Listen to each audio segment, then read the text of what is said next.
Sa mga kapitbahay na parang CCTV, lahat napapansin, lahat may kwento.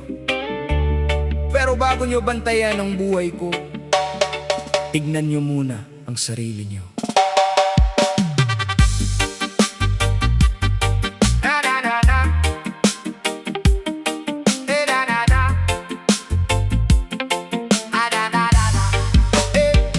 Paglabas ko ng bahay, may matang nakatingin. Kaliwat kanan parang ako'y sinusubaybayan din. Saan ako pumunta, sino ang kasama? Pag-uwi ko'y may kwento na sa buong barangay na.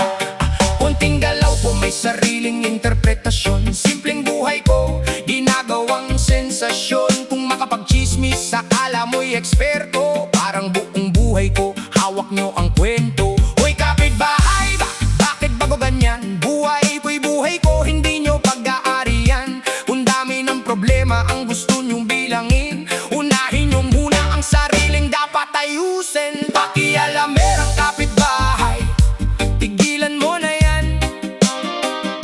Buhay ko'y hindi palabas na dapat mong bantayan.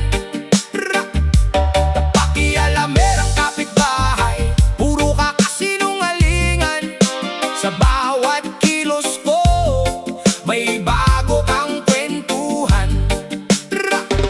Hindi ako santo, hindi rin ako perpekto, pero wala kang karapatang husgahan ng mundo ko. Kung malinis ka talaga, bakit buhay ko'y tutok? Baka sarili mong sikreto gusto mo mong itago sa likod ng usok.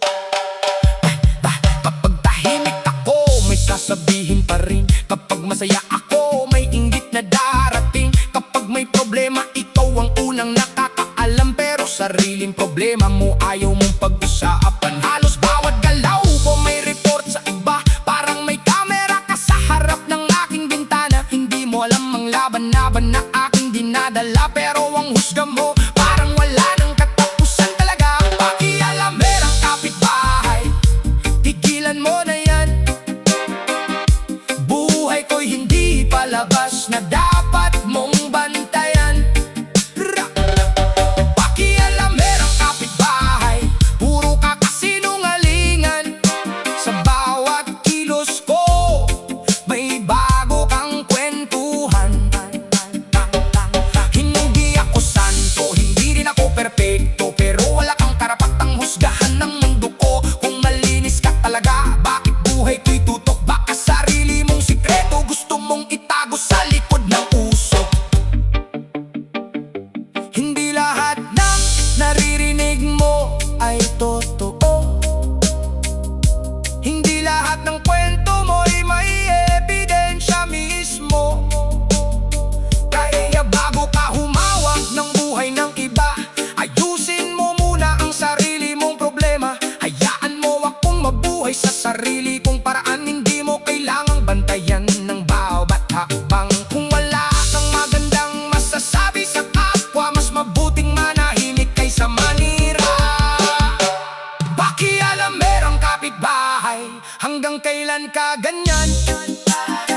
Bawat buhay ng iba, gusto mong pakialaman.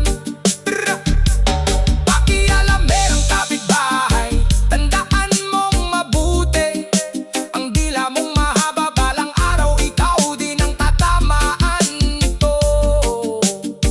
Buhay ko'y buhay ko, hindi mo kontrolado. Kahit anong sabihin mo, hindi ako magbabago. Mag-chismis ka man hanggang umaga at gabi, ako'y lalakad pa rin. Tahimik pero nakangiti.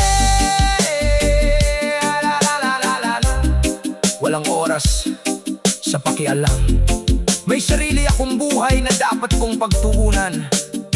Kung gusto mong bantayan ang buhay ko araw-araw, siguraduhin mong perpekto muna ang sarili mong bahay.